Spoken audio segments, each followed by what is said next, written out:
안녕하세요. 훈타민 채널을 운영하고 있는 훈입니다. 훈타민의 크포 꿀팁! 이번 주제는 크리에이터의 창업과 기업화예요. 창업이라고 하면 법인이나 개인 사업자가 필요한 경우를 말을 할 수 있는데요. 우선 첫 번째 경우는 수입이 많아지면서 세금이나 보험료가 높아지는 경우예요.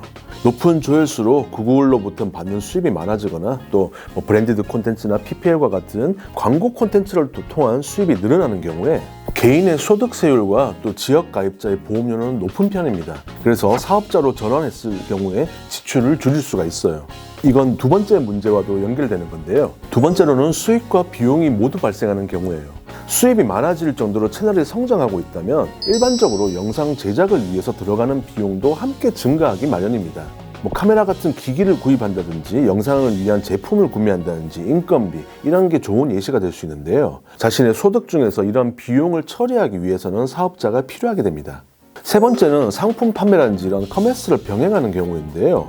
만약에 여러분께서 판매하고자 하시는 상품이 있을 경우에 초록창 블로그에서 판매를 하시더라도 사업자 정보 기재가 반드시 필요하게 되죠. SNS에서 사업자 없이 그냥 물건을 판매하는 건 불법이고요. 그래서 상품을 판매할 경우에는 반드시 사업자 등록을 하셔야 됩니다. 네 번째는 지방자치단체나 공공기관들의 어떤 사업에 참여하는 경우인데요. 이런 지방자치단체나 공공기관의 사업에 참여할 경우에 사업자 등록이 된 기업을 요구 조건으로 하는 곳이 있기도 합니다. 다섯 번째는 이제 어떤 자본금을 분담할 한 명 이상의 동료들과 협력하는 방식인데요. 서로 돈을 보태서 공동 창업을 하는 경우죠. 보통은 수익 나누는 걸 생각하시는데 비율은 수익만 나누는 게 아니에요. 문제가 생겼을 경우에 책임 비율도 나눠야 합니다. 그렇기 때문에 공동사업자로 등록하거나 또 법인 설립이 필요하게 되는 거죠. 여섯 번째는 법인을 설립하는 건데요. 연매출이나 또는 연간 순이익을 기준으로 보통 하게 됩니다. 업종마다 차이가 크기 때문에 금액을 정확히 제시해드리기는 어렵지만 대략적으로 연매출을 기준으로 했을 때는 7천만 원에서 2억 원 사이 정도가 법인 전환에 유리한 시점이라고 볼 수 있습니다. 그 이하 구간에서는 개인 사업자가 유리하겠죠. 이제 합리적인 창업을 위해 창업 전 체크리스트를 말씀드릴 건데요. 첫 번째는 안정적인 수익 모델이 있는가예요. 저는 개인적으로 창업보다 더 힘든 게 사업체의 유지라고 보기 때문에 이거는 내가 창업하기 전에 반드시 생각을 해봐야 되는 문제입니다. 조회수가 지금 잘 나온다고 하더라도 채널의 현재뿐만 아니라 미래를 생각하셔야 되는 거죠. 또 꾸준히 판매할 수 있는 어떤 상품이 있으면 더 좋습니다. 두 번째로 지금 수입 처리에 문제가 없는가예요. 지금 수입 규모가 작고 또 비정기적이고 세금을 납부하는데 큰 부담이 없다면 개인으로도 크리에이터 활동을 충분히 하실 수가 있어요. 비용 처리에 훨씬 도움이 된다면 사업자로 전환하시는 게 좋겠지만 그게 아니라면 굳이 급하게 사업자를 추진하실 필요는 없습니다. 세 번째로 별도의 업무 공간이 필요한가인데요. 가벼운 사무 공간이라든지 파트너스 공간, 스튜디오라든지 지금 또 서울산업진흥원에서는 많은 공간들을 크리에이터들에게 지원을 해주고 있습니다.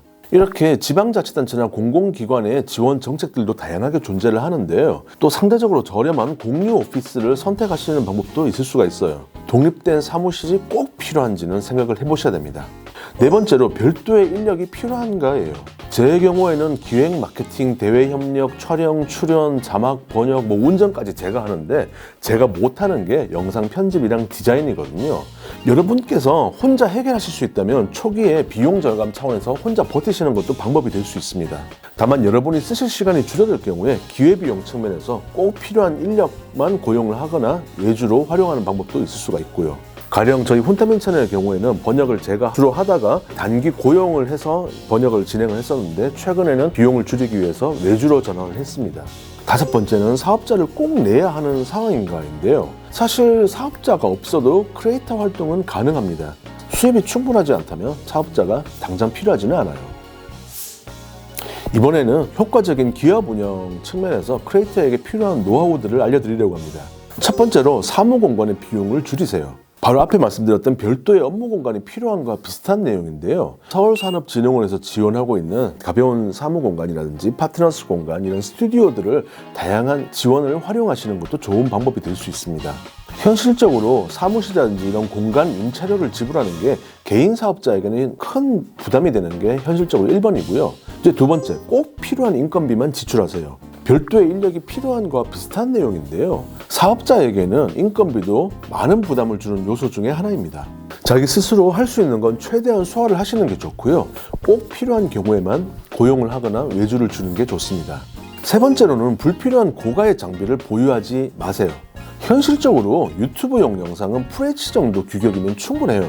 많은 분들이 간구하고 계신 게 감가상각인데요. 굳이 고가의 고급 장비를 구매하고 보유할 필요가 없습니다.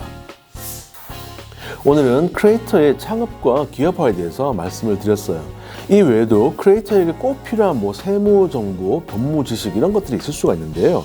이 크리에이티브 포스의 파트너스 데이라든지 또는 W업이라든지 다양한 교육 프로그램이 존재하기 때문에 이런 걸 잘 활용해 보실 것을 추천해 드리고 싶습니다. 지금까지 훈타민 채널의 훈이었고요. 저희 훈타민 채널도 많은 관심 부탁드릴게요.